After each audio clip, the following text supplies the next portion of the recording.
Going live, going live still, going live. And according to YouTube, I am live. Hello, who's watching live. Hello, if you're watching on playback. And welcome to my 53rd, is it? Yeah, 53rd iWatch live stream on this channel. So basically, if you don't know what these live streams are, essentially once or twice, or maybe even 3 times a week, I talk about current movie and TV topics going on in the movie and TV world right now. And at the same time, though, I'll also be answering any live questions sent in this live stream. And also, if you're watching on playback and you have a topic you want me to talk about in my next live stream, please let me know in the comment section below. And also, I should say some house cleaning items off the bat. First of all, I live next to a main road. So if you hear like a motorbike, a loud car, a loud tractor, a loud truck, or whatnot, going past at any point during this live stream and interfering with the sound on this live stream, I do apologise. It might happen, and if it does, there you go. There's your warning. And also, even though I live in the countryside, sometimes it sounds like I live next to a building site. Honestly, there's a building lives next to me, really nice guy, anything like that. He's always drilling. So at one point, you may hear some like drilling going in the background of this live stream. Like I can't really do drilling myself, but yeah, you might hear some drilling going on at some point during this live stream, and if you do, I do apologise if that interferes with the sound. And also, like I said in my past couple of live streams, sometimes the stream cuts in and out. It's nothing to do with my Wi-Fi, as far as I'm aware. I don't think it is. It's nothing to do with my Wi-Fi, as far as I'm aware. And I think it's just the stream. Sometimes OBS isn't always the best. I mean, I'm really happy I have somewhere to stream all this content on, but at the same time, though, sometimes it cuts in and out, and I'm just warning you now. I might be like really giving a really good point on one of the films I'm going to talk about today, and then I might just accidentally cut out, and it's nothing to do with me. It's nothing to do with like my end. It's something to do with OBS, and I do apologise if that happens. And there's your warning. There's your warning for that potentially happening in this live stream. But anyway, today I'm talking about two movies that I just kind of wanted to talk about on this channel. And two movies which probably won't appeal to quite a lot of people. I wouldn't be surprised if this live stream got like 2 views, like most of my videos do anyway. But yeah, I'm talking about 2 films which, I don't know, I just wanted to talk about my opinion on. One which I saw yesterday, the other which I saw about a week ago now. Was it about a week ago? Something like that. And these are the 2 films which I've been looking forward to for quite a bit, actually. And honestly, I don't know. I'm not going to do like full-on reviews of these films. It's going to be like a bit of a quote-unquote casual, if you will, live stream today. I'm not really doing film reviews. I'm just going to give my general thoughts on these films for now. Because, I might go back in the near distant future and actually go and revisit these films. And maybe I'll have a different opinion on them. And maybe I won't. And maybe I'll make an actual, full-on YouTube video, full-on edit and things like that. When I go to watch it in the near distant future, maybe I'll do another review on it. But for now, I just wanted to give my thoughts and opinions on these films because technically these films came out in 2021. I mean, one quite literally did come out in 2021 in the UK, being the Ricardos, which I'm talking about first, did actually come out on Prime in the UK, I think just before Christmas. And of course, I didn't watch it just before Christmas because I was watching Christmas films.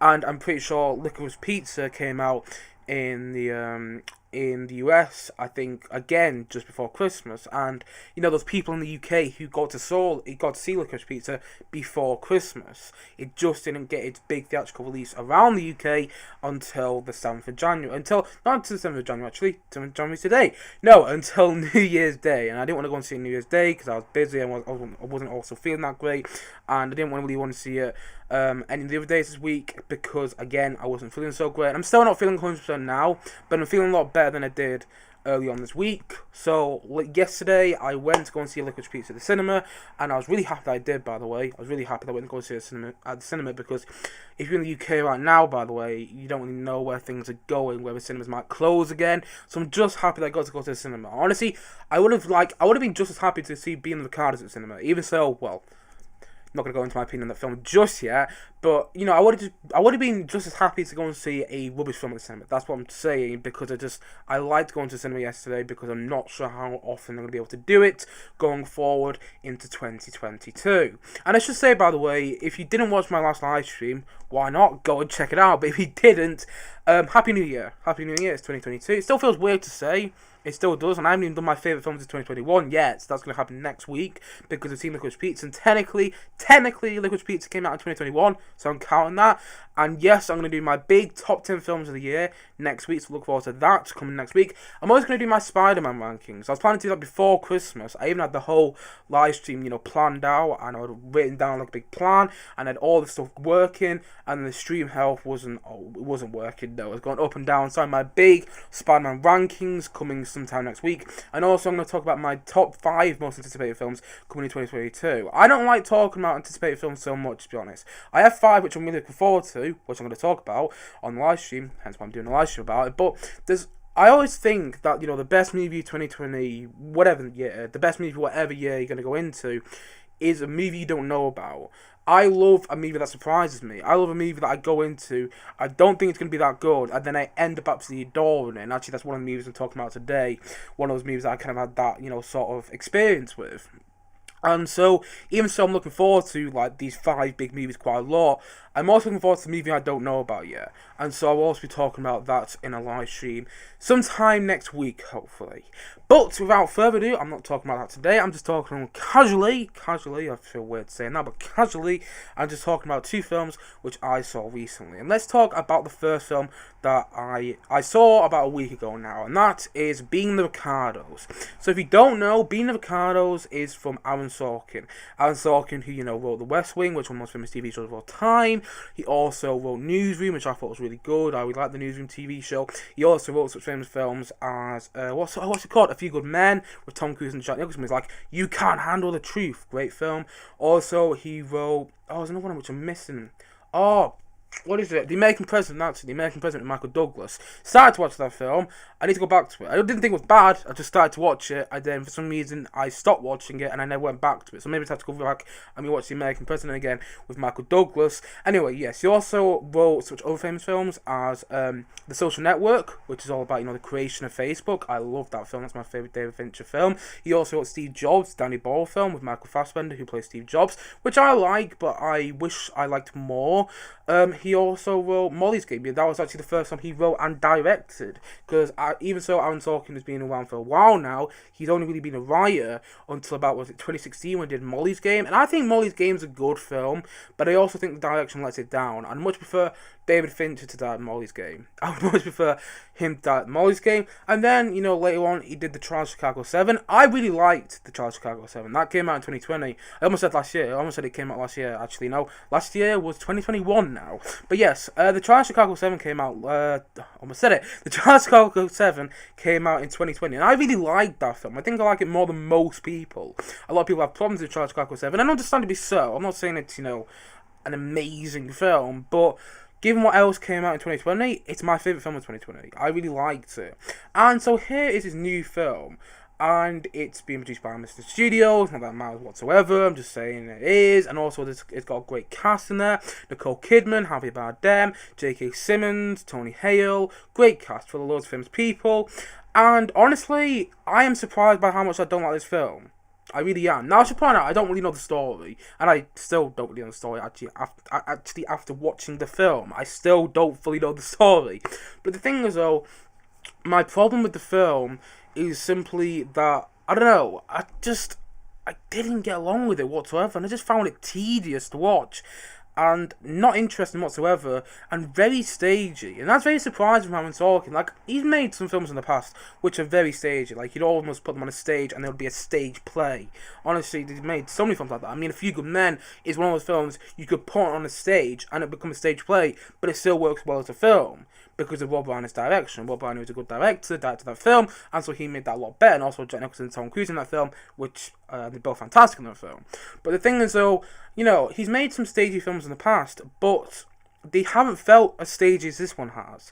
Honestly, this film almost feels like it was made for a stage play. It almost feels like Aaron Sorkin wrote it for a stage play, and then COVID happened, and instead he changed it to a film. That's what it feels like. And I'm just, I'm not saying that happened, I'm just guessing it might have, because that's what it feels like. Honestly, there's a lot of sequences where just two characters walking down a hallway, and then they walk out into another set, and then they walk out into another set, and it feels very stagey, like it's not meant to be a film. It doesn't feel like a film really, and it just kind of feels like one big stage play, and not in a good way. I don't really like that about it. I understand, Aaron Sorkin has written stage plays in the past. He did his own variation, he did his own version, should I say, of To Kill a Mockingbird on a stage play with Jeff Daniels, which he worked with on Newsroom, and Steve Jobs actually, because Jeff Daniels is Steve Jobs.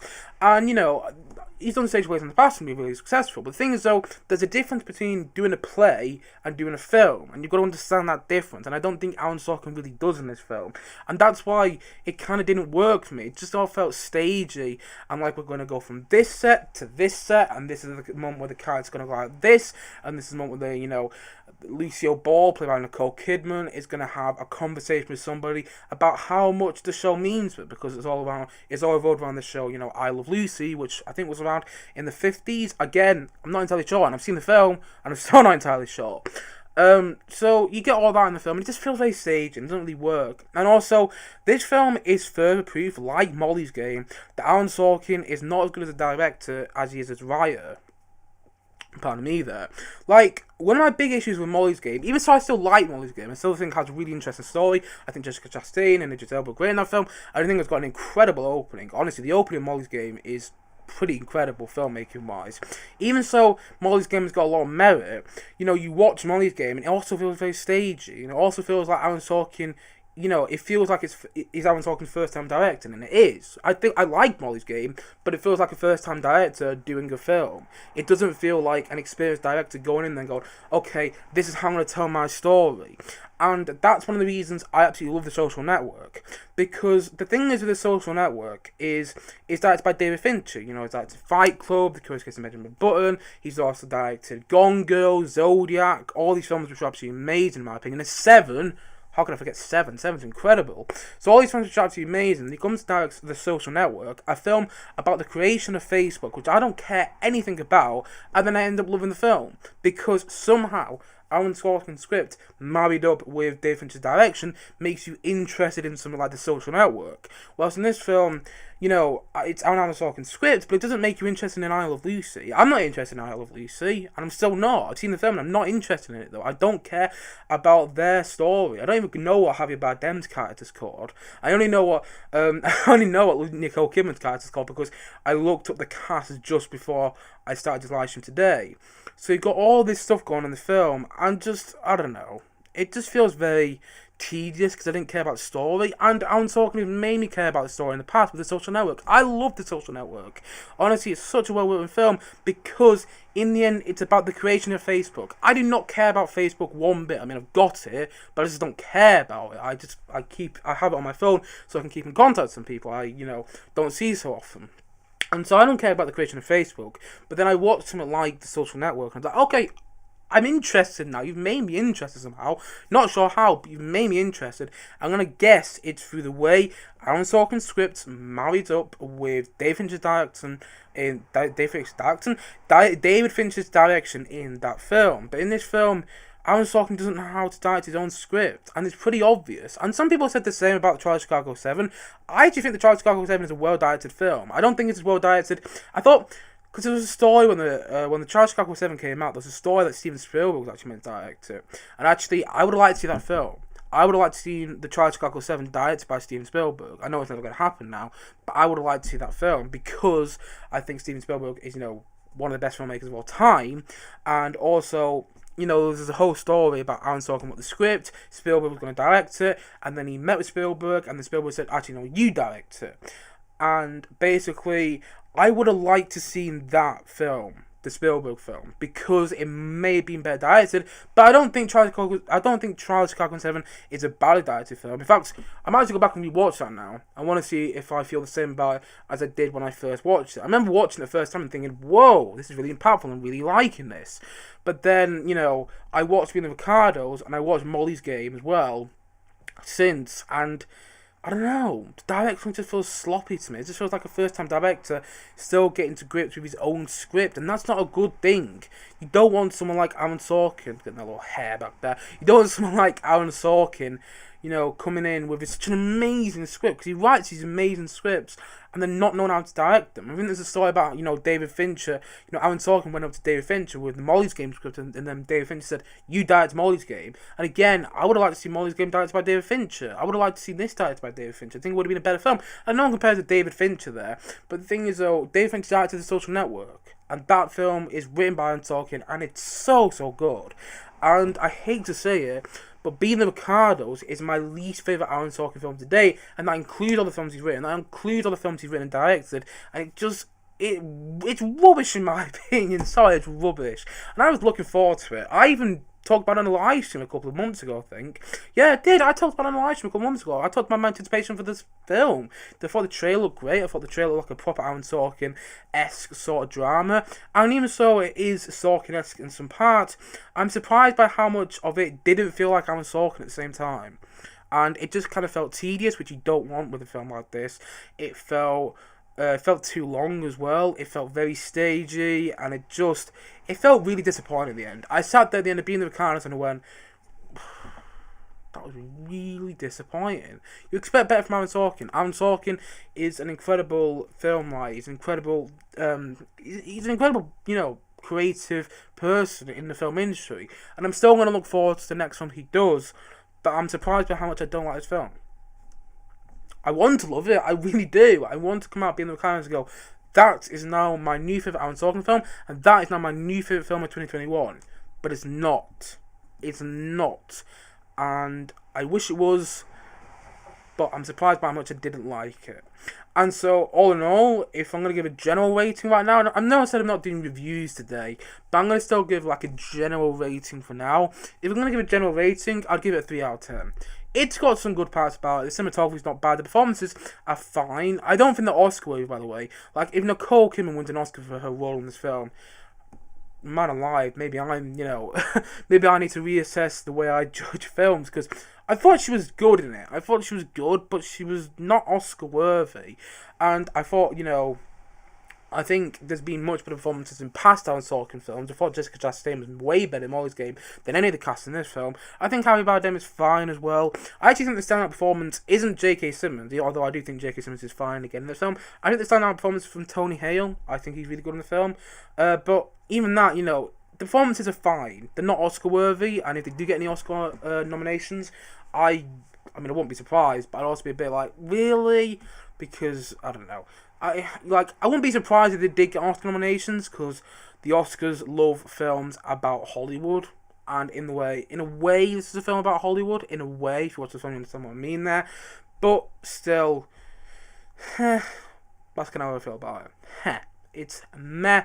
It's a 3 out of 10, and it's my least favourite Aaron Sorkin film today, and it's pretty disappointing. I don't hate it, but I also don't particularly like it either, and I won't be turning into it anytime soon. And so that is the end of my first kind of little general thoughts on a film I watched in the past week, which was Being the Ricardos. Now let's talk about another film I watched, which I watched yesterday actually. I watched this film yesterday. And, right, Licorice Pizza is directed by Paul Thomas Anderson. If you don't know who Paul Thomas Anderson is, he's directed such famous films as There Will Be Blood. I haven't seen There Will Be Blood, by the way, but I really want to. I really want to now.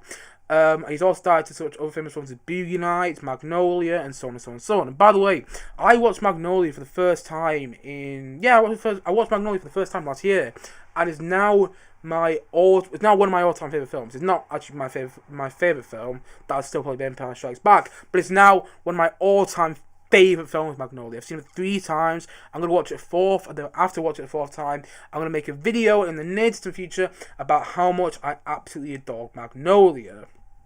And so, I've seen other Paul Thomas Anderson films as well. I really like Boogie Nights. I didn't love it as much as I wanted to, but I did think Boogie Nights had a lot of good things about it, particularly Mark Wahlberg and his best performance, in my opinion. I've also seen The Master, which he directed in 2014, I want to say, with, not Jack Nicholson, sorry, Joaquin Phoenix and Philip Seymour Hoffman, which I liked again, didn't love. What's the other one I've seen from him? Punch Drunk Love. Punch Drunk Love is a great film. I've seen that as well. Adam Sandler's best film, in my opinion. And so, yeah, I've seen a fair amount of Paul Thomas Anderson films in the past, which I I really loved, and some which I've also liked quite a lot.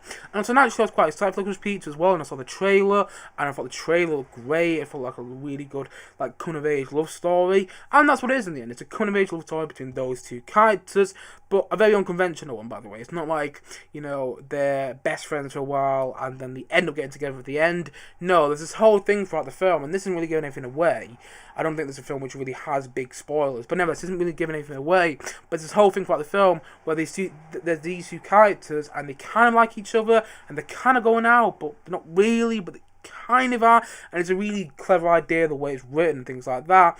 And actually, I'm just going to say now, I love this film. I think it's fantastic. It's now my second favourite film of 2021, because it did technically come out in 2021, so I'm going to count that. Fight me. You can fight me if you know, if you want to dispute that, but actually I think this movie did come out in 2021, and I absolutely adored it. I watched it in the cinema, and I'm so happy that I did, because it's so well shot. Because it looks like a film which was made in the 1960s, and not in a bad way, but it looks like it's a film which was made in the 1960s. Honestly, the tape and the way it looks and everything like that, it looks like a film which was made in the 70s, actually, because the film was set in 1973. So yeah, it looks like a film which was made in the 70s, and I love that about it. I think the aesthetic is incredible in this film. Honestly, it reminded me of the aesthetic in Once Upon a Time in Hollywood. And I think Once Upon a Time in Hollywood is a well-made film. I don't think it's Tarantino's best, but I thought it was good. But I much prefer this film.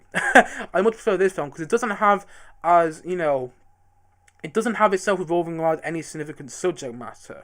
One of my, not necessarily issues with Once Upon a Time in Hollywood, but one of my points of discussion with Once Upon a Time in Hollywood is that it revolves around the Manson murders, which is quite obviously a difficult subject matter.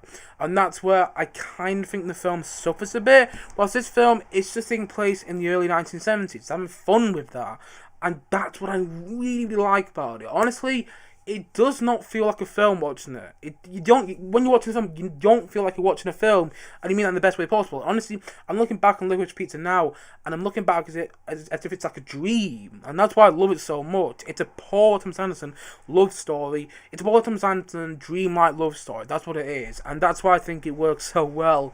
And also the fact, well, the lead two performances are great. You know, Alina Haim there, she is the main character in the film. She's fantastic, and Cooper Hoffman, who you actually see there on the post as well, he is Philip Seymour Hoffman's son, and so there's a nice little family connection there, because Paul Thomas Anderson has worked with Philip Seymour Hoffman on Boogie Nights, Magnolia, Punch Drunk Love, The Master, and so on and so on and so on. I'm pretty sure Philip Seymour Hoffman has starred in most of Paul Thomas Anderson's films, and that's actually his son there, so nice little family connection in the Paul Thomas Anderson films.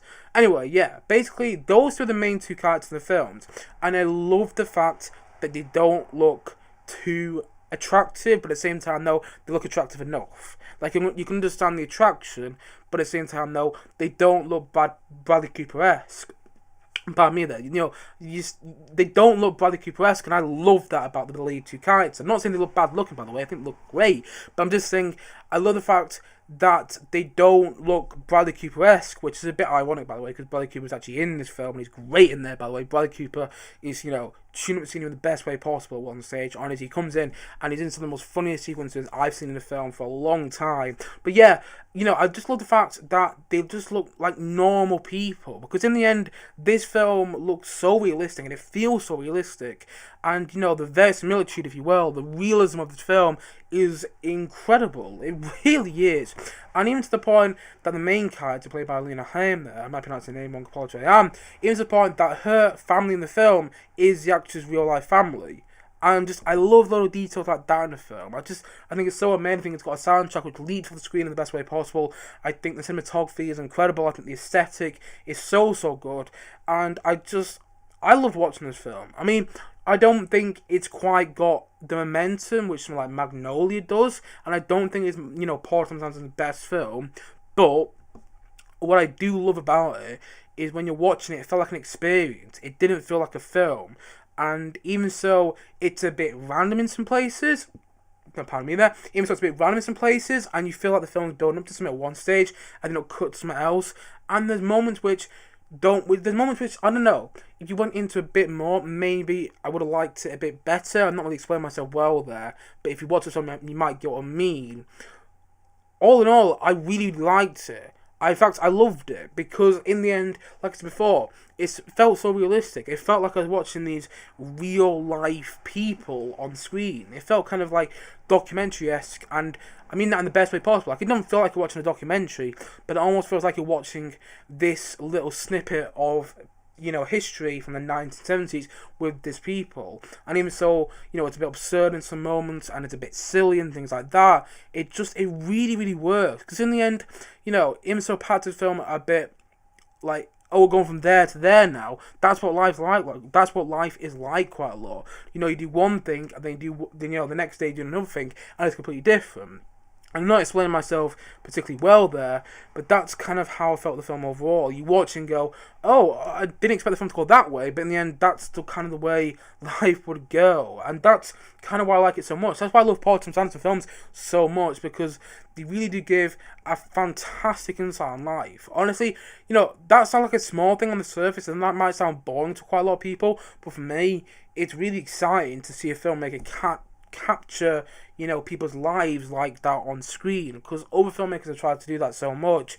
But then if you watch something like Magnolia or something like Punch Drunk Love, you feel like you're watching real life people. Even so, those films have got fantastic cast with loads of famous actors in there, you don't feel like you're watching the actors. And that's the same with this film. Even so, you got people like Bradley Cooper in there, you got people like Sean Penn in this film, you have people like Benny Safdie in this film as well. Even so, you have those actors slash Benny Safdie's a director now as well. Even so, you have these actors in this film, you don't feel like you're watching them any of the time.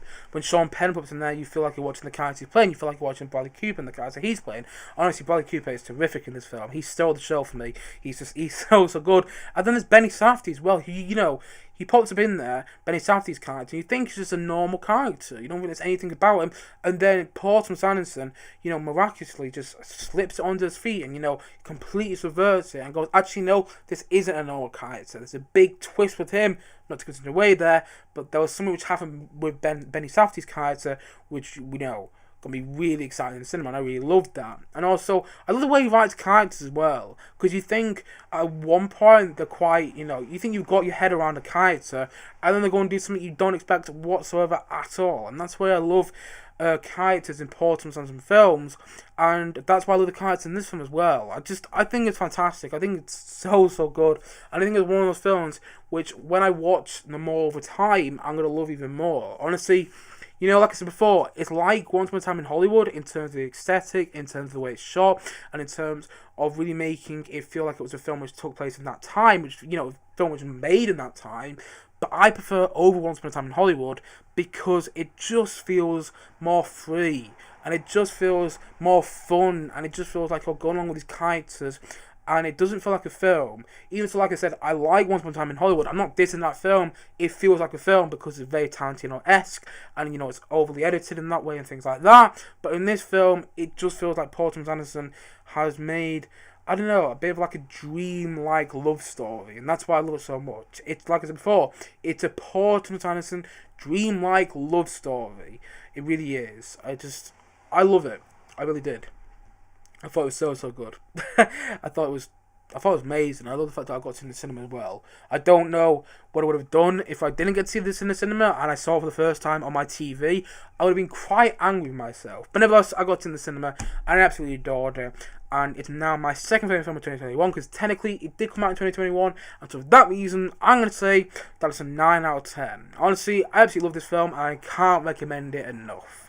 And so that is the end of my general thoughts on Licorice Pizza for now. I will probably go back and review this film in a full-on edited video in the near distant future, but for now, that is what I'm going to say on Licorice Pizza. But anyway, guys, that is the end of the things I want to talk about today. Like I said before, I do have some more live streams planned on for next week. I have my top 10 films of 2021 planned for next week. I've also got my Spider-Man rankings. That includes, Spider-Man actors and the Spider-Man films themselves. I have that planned for next week in a live stream, and also I have my 5 most anticipated films for 2022 planned in a live stream as well. But on top of that, I will also be uploading more film reviews once again in 2022 next week. I'm going to start doing my film reviews again, and hopefully you get some fully edited videos on the channel again via my camera. And also I have my big 2021 video, which I compiled all these little like videos and whatnot that I'm took in 2022 into one in 2022 sorry in 2021 into one big video, which I'm probably going to be putting out tomorrow, and then I'll be putting out like some more film reviews from like Monday onwards and whatnot. So look forward to the content, the content on the channel coming back over the next couple of weeks. I might not be as consistent as I usually am because I'm still not feeling 100%. Although I feel about it today, but Tiggy says it goes at the moment because I'm not feeling great at the moment, which is a bit annoying. I love the Christmas period and haven't felt great over it, but nevertheless, over the next couple of weeks, I will be uploading some more film reviews and doing some live streams as well. So look forward to them coming in the near future on this channel. But as always, guys, thank you as always for watching, and if you haven't yet, please do click down below and like subscribe on this live stream. And also remember, if you are watching this on playback and you have a topic you want me to talk about in my next live stream, please let me know in the comment section below, and I'll probably talk about it in my next live stream. But until then, guys, thank you as always for watching, and see you guys again soon. But bye for now. Bye.